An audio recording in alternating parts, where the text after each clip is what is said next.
My name is Terry Green, and I'm here today on December 1st, 2009 with the World March for Peace and Nonviolence to welcome them here at the site of the World Trade Center on behalf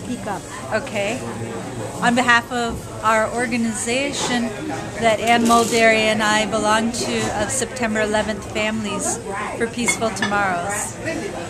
The march has come to honor the victims of September 11th and the attacks on the World Trade Center, and also my brother died aboard United Flight 93, which crashed in Shanksville, Pennsylvania. It was on its way to the Capitol.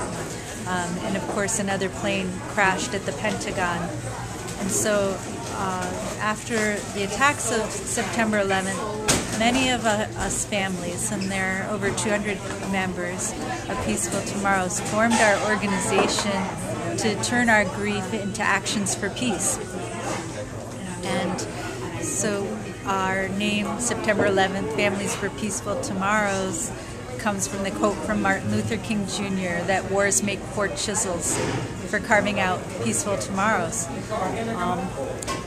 We also at the 5th year anniversary of September 11th, we're fortunate to have a gathering in which family members representing organizations from many of the world's countries, which have also suffered. Their members have suffered from political violence, have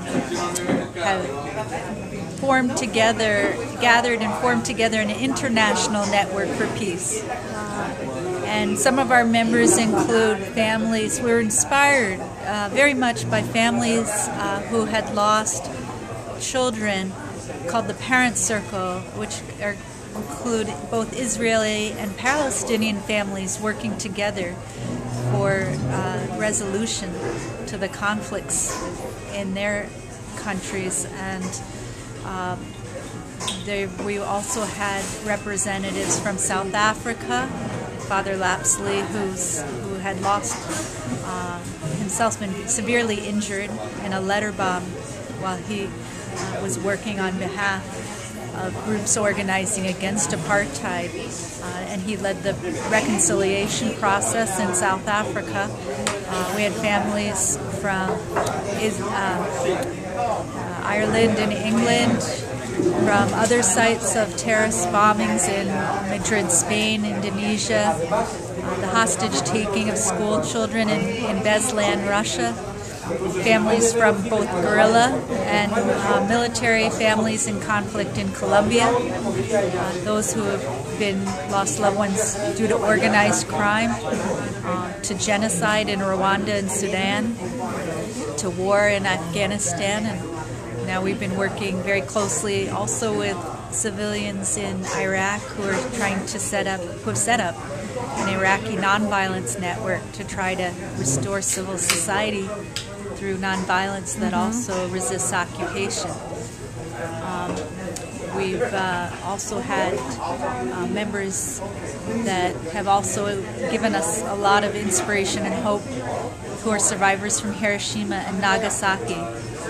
So in connecting to the World March for Peace and Nonviolence, these organizations and September 11th Families for Peaceful Tomorrows are every day dedicating ourselves to promoting nonviolence as a means of resolving conflict. And we find that more and more and throughout time, I suppose, that there have been many rationales for using violence as an approach for a gain.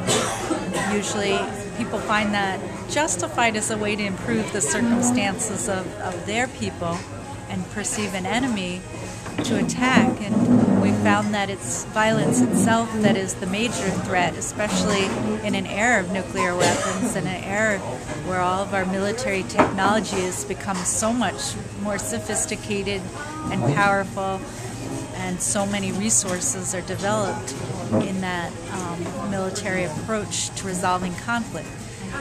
We've also learned through one another and through other initiatives that nonviolence is very realistic, that it actually can work, that it's actually naive to think that by killing an enemy that you'll destroy them and not create more enemies.